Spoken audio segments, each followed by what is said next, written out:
E assim, quem ficou até quase 2 da manhã assistindo aquele show de horrores que foi o debate presidencial, percebeu que o próprio país não tem rumo, né?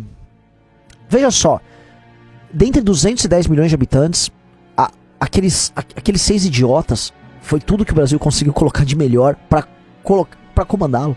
Entendam, a democracia brasileira se dá de tal maneira que afunilou entre 210 milhões de pessoas essas 6, 7 pessoas aí. É o Padre Kelmon, que eu não posso falar nada além dele ser o Padre Kelmon. Ele nem padre é. Como disse a Soraya Tronic lá, ele é um padre de festa junina. Jair Bolsonaro, completamente alucinado, descontrolado, sujo, cheio de caspa, perdido.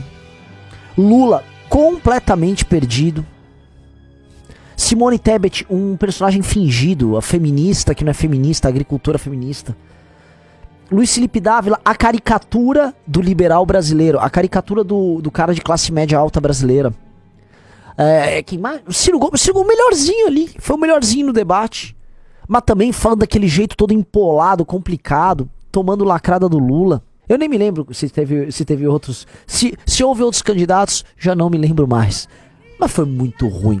Que debate ruim, meus amigos. Que debate triste. Você pode ter algumas certezas com o resultado desse debate. A primeira delas é que assim, o Brasil, ano que vem, vai entrar nessa crise. Ele já tá numa crise, mas ele vai assim, ó, ele vai afundar. Não há solução para esse país. É um país que deu errado. Mas vamos começar debatendo o debate sobre o desempenho de cada um dos candidatos. Então eu vou falar o desempenho de cada um deles e vou fazer algumas reflexões. E o primeiro que a gente vai começar é sobre a sensação do debate. A sensação do debate. O Padre Kelmon. Vamos começar com o Padre Kelmon, né? Porque é o seguinte, muita gente tá falando dele. Bolsonaristas estão comemorando, dizendo que ele foi muito bem, que ele humilhou o Lula. E assim, ele não humilhou o Lula, mas ele botou o Lula numa saia justa, né? Ele foi o cara... Na verdade, o Padre Kelmon foi o que melhor soube enfrentar o Lula. Tirando isso, ele foi um personagem folclórico, né? E em determinado momento do debate, no início, a polarização era entre o Padre Kelmon e a Soraya Tronic, o que mostra assim, meu Deus, cara, esse país não tem a mínima chance de dar certo. A dona de uma rede de motéis contra um padre fictício estão brigando, estão se ofendendo mutuamente ali. Num cenário desses, ele vai ganhar alguns votinhos. Ele é o cabo da ciolo dessa eleição. E ele representa a caricatura da direita conservadora brasileira, tá? Então, o que tem de mais caricato na direita conservadora, olavista e tal?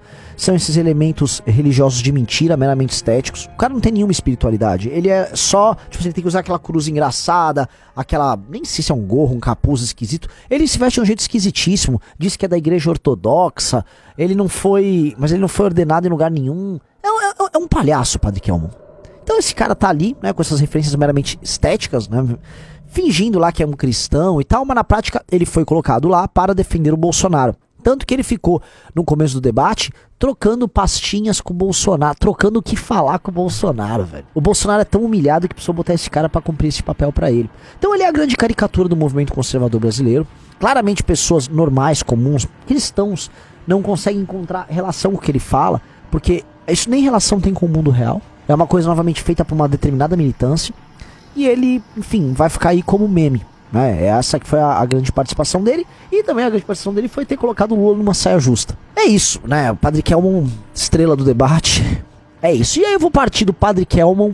Vamos zarpar para outro candidato. Vamos zarpar para Ciro Gomes, tá? Preciso falar com o Ciro Gomes porque saiu uma matéria falando sobre uma pesquisa Qualy. Pesquisa Qualy é assim, um grupo de pessoas é colocado dentro de um espaço, eles assistem um debate, eles assistem um determinado vídeo, e aí eles vão falando, vou votar em fulano, vou Beltrano, preferi Beltrano, Cicrano, e eles repararam que o cara que mais virou voto de indeciso foi o Ciro. E de fato, o Ciro, ele adotou uma postura menos combativa, ele adotou uma postura mais de governante, né, mais sério e tal. E eu acho que no frigir dos ovos, num debate que foi muito ruim, o Ciro, ele foi melhor. Mas ele foi melhor pra quem? Ele pode ter sido entendido como melhor por se comportar e por ter tido uma linguagem, não linguagem verbal, mas uma linguagem não verbal, de um homem responsável. Mas assim, realmente ele fala muito complicado para as pessoas. Ele fala muito, muito complicado e ele não sabe encarar o Lula. O Lula moeu ele ali no debate em alguns momentos. sendo light com ele, e ele estava visivelmente nervoso fazendo a pergunta de abertura pro Lula.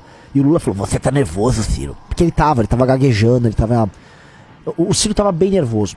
Isso precisa ser dito. Mas no frigir dos ovos, eu acho que o Ciro conseguiu passar, vamos dizer, algum tipo de respeito pelo cargo. Pergunta, o brasileiro quer respeito no cargo? Isso já é outra coisa.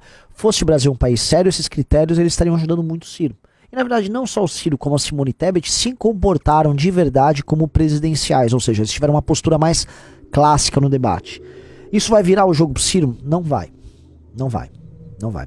Eu vi o professor Ricardo aqui do canal falando uma coisa bem interessante que foi, veja como o Lula ele se comporta de forma elegante com o Ciro no debate, enquanto o PT moe o Ciro fora, né? Então é uma coisa dúbia, cínica, né? O PT sabe jogar esse jogo. Então lá no debate o Lula tenta ser cordial com o Ciro, enquanto fora do debate o petismo destrói o Ciro com os ataques mais sórdidos que possam existir, tá? Vamos pro terceiro nome, tá? Vamos para a nossa querida Sonic, né? Soraya Tronic. A Sonic é o seguinte, já deu pra perceber que ela é uma candidata meme também. E alguém deve ter falado, vamos lançar ela pra candidata a deputada federal, porque ela tem esse jeitão meio... Ela é espevitadinha, tem umas piadinhas e tal. Mas ela... Realmente ela é muito ruim. A Soraya Tronic, ela não tem muito aonde ir, ela é uma candidata muito fraca. As participações dela vão sempre na linha da lacração, então ela finge que não sabia o nome do padre, tenta dar uma lacrada pra cima do Bolsonaro. Tomou uma invertida do Bolsonaro, assumindo que pegou a emenda do orçamento secreto. Que horror, cara. Que horror. Assim, isso mostra como a mentalidade de uma pessoa que é do centrão, como é o caso dela, ela é contaminada. Ela joga isso no debate, tipo, peguei o Bolsonaro, veja só, Bolsonaro, peguei uns cargos aí. Oi? Sabe, tipo, o que você tá fazendo, moça? Completamente perdida, né?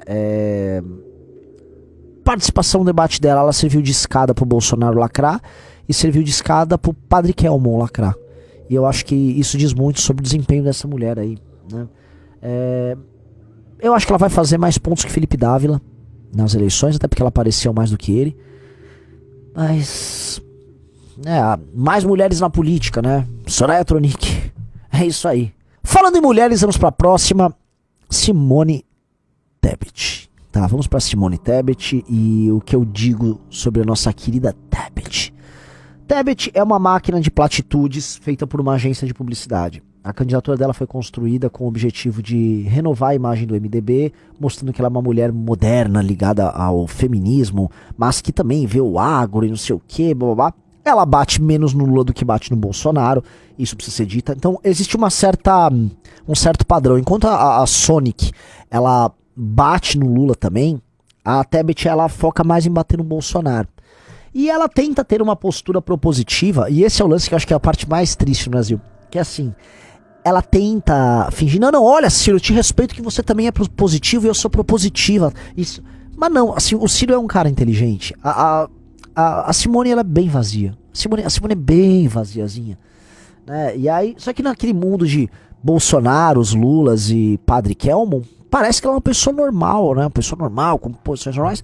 E não é. Muita gente me acha implicante com relação a Simone Tebet. Mas eu não sou implicante, eu acho que ela é uma candidata ruim, eu acho que ela é uma das pessoas que destruiu a terceira via, e eu acho que ela pegou a ideia de terceira via e está transformando única e exclusivamente numa forma de tentar recalchutar políticos do centrão com uma imagem um pouquinho mais moderna. Só isso, porque ela é uma candidata com uma linguagem do politicamente correto, que é uma linguagem de centro-esquerda, é uma candidata construída por agência, ela é realmente tudo aquilo que fez com que o Bolsonaro e o Lula existam, que é o universo convencional da velha política brasileira. Não tem nada, assim, ela não fez absolutamente nada de notável ontem no debate, mas eu acho que ela já sai vencedora das eleições, porque ela vai ter um voto aí feminino, urbano, que vai exceder o que eles estavam esperando. Isso aqui me abre uma reflexão, e a gente precisa começar a colocar em certos termos, que é a ausência de lideranças virtuosas no Brasil e o papel do MBL nisso, né? Vocês sabem que se eu colocasse o Kim lá naquele debate, se eu colocasse o Beraldo lá naquele debate, se eu colocasse o Arthur naquele debate, seria diferente, né? O fato da gente não ter a oportunidade de ter um candidato diz muito sobre a incapacidade do sistema político de se abrir para novas forças, porque o sistema político ele é um sistema fechado, ele é feito para ter alguns nomes que, enfim, jogam dentro desse jogo. E a inexistência de um bom debate chega a dar comichão, você começa a passar mal, você fala, não, cara, não é possível, eu não posso estar vivendo nesse país. Então a gente tem que criar novas lideranças. Uai, seu app de vídeos curtos.